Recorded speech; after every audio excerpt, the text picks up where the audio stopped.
আসসালামু আলাইকুম রহমতুল্লাহ।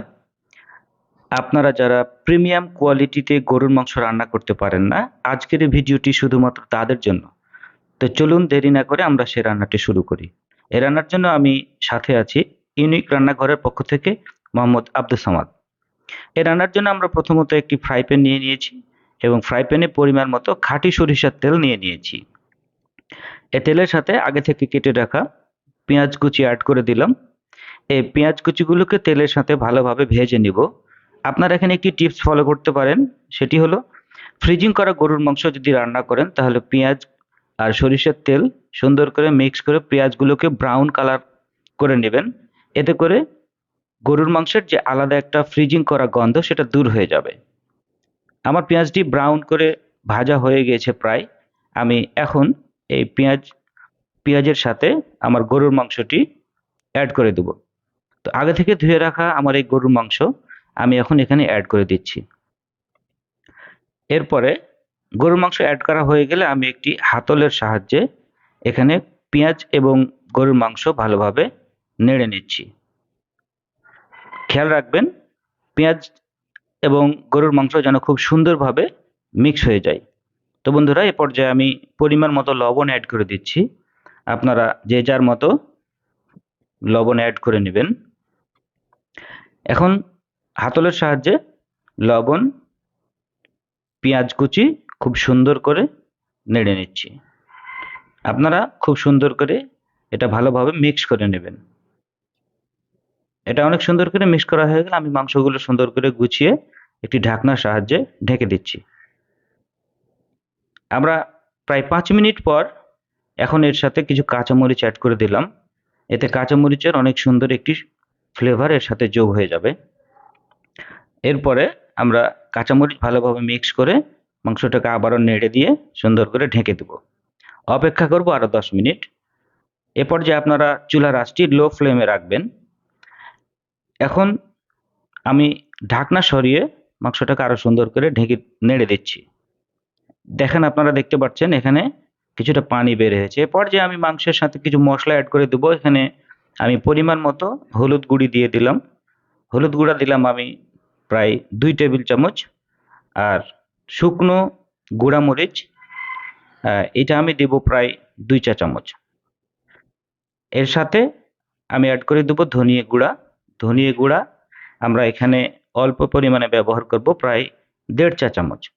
এখন সুন্দর করে মাংসের সাথে আমার গুঁড়া মশলাগুলোকে অনেক সুন্দর করে মিক্স করে নিতে হবে, যেন প্রত্যেকটা মাংসের সাথে মশলাগুলো লেগে যায়। এখন খুব সুন্দর করে আমরা মাংসটাকে মিক্স করে আবারও ঢেকে দেব। আমরা ফিরে আসবো প্রায় 5 থেকে 7 মিনিট পর। 5 থেকে 7 মিনিট পর ফিরে এসে আমরা মাংসগুলোর সাথে এখন 2 টেবিল চামচ রসুন বাটা এবং প্রায় 2.5 টেবিল চামচ আদা বাটা অ্যাড করে দিয়ে মাংসটাকে আর সুন্দর করে নেড়ে দেব। এখন মাংসগুলো অনেক সুন্দর করে নেড়ে দিয়ে আবারও আমরা ঢেকে দেব। মিডিয়াম হাই ফ্লেমে আমরা প্রায় 10 মিনিট পরে ফিরে এসে আবার ঢেকে দেব। এভাবে আমরা বেশ কয়েকবার মাংসগুলোকে কষিয়ে নেব। এখন আমি এখানে অ্যাড করে দিচ্ছি আগে থেকে আমার ব্লেন্ড করে রাখা গরুর মাংসের স্পেশাল মশলা। এখানে এর সাথে একটু হালকা করে জিরে গুঁড়ো অ্যাড করে দিলাম।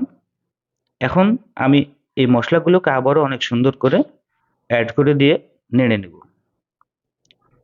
দেখতে পাচ্ছেন মাংসের পানিগুলো শুকিয়ে এসেছে, মানে আমার মাংস কষানো প্রায় শেষের পথে। আমি এখন এই পর্যায়ে এখানে আগে থেকে গরম করে ফুটন্ত পানি অ্যাড করে দিলাম। আপনারা চেষ্টা করবেন এই গরুর মাংসে গরম পানি অ্যাড করে দেওয়ার।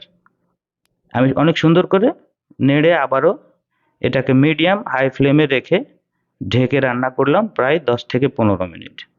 10 থেকে 15 মিনিট পর ফিরে এসে আমরা অনেক সুন্দর করে এটাকে আবারও নেড়ে দিচ্ছি, যেন মাংসগুলো খুব সুন্দরভাবে সিদ্ধ হয়ে যায়। আবার আমরা এটা ঢেকে রান্না করব। ঢেকে দিয়ে আমি প্রায় 5 থেকে 7 মিনিট পরে ফিরে এসেছি। আর 5 থেকে 7 মিনিট পরে আমার মাংসের অবস্থাটা এরকম। আপনারা দেখতে পাচ্ছেন আমার মাংসগুলো প্রায় সিদ্ধ হয়ে আসছে এবং মাংসের ঝোলের সাথে তেল ভেসে উঠছে। আমার মাংস রান্না প্রায় হয়ে আসছে। আপনারা দেখতে পাচ্ছেন মাংসের কালারটি অনেক সুন্দর এসেছে। এখন আপনারা দেখতে পাচ্ছেন আমার মাংসটি রান্না প্রায় শেষের পথে। আর মাংসের কালারটি অনেক সুন্দর এসেছে এবং এখান থেকে অনেক সুন্দর স্মেল বের হচ্ছে। এটা আপনারা না খেলে বুঝতে পারবেন না। সুপ্রিয় দর্শক শ্রোতা, আপনারা দেখতে পাচ্ছেন মাংসটি অনেক সুন্দর এবং অনেক প্রিমিয়াম দেখাচ্ছে। তো সুপ্রিয় বন্ধুরা, এ পর্যায়ে আমাদের মাংসটি এখন রান্না করা প্রায় শেষ হয়ে গিয়েছে। এই হচ্ছে আমাদের মাংস রান্না করা শেষের অবস্থা। আপনারা দেখতে পাচ্ছেন অনেক সুন্দর আমাদের এই মাংসটি এবং অনেক প্রিমিয়াম দেখাচ্ছে। আপনারা চেষ্টা করলে এরকম করে মাংসটি রান্না করতে পারবেন। সুপ্রিয় দর্শক শ্রোতা, অনেক ধৈর্য সহকারে আমার এই ভিডিওটি দেখার জন্য আপনাদেরকে অসংখ্য ধন্যবাদ।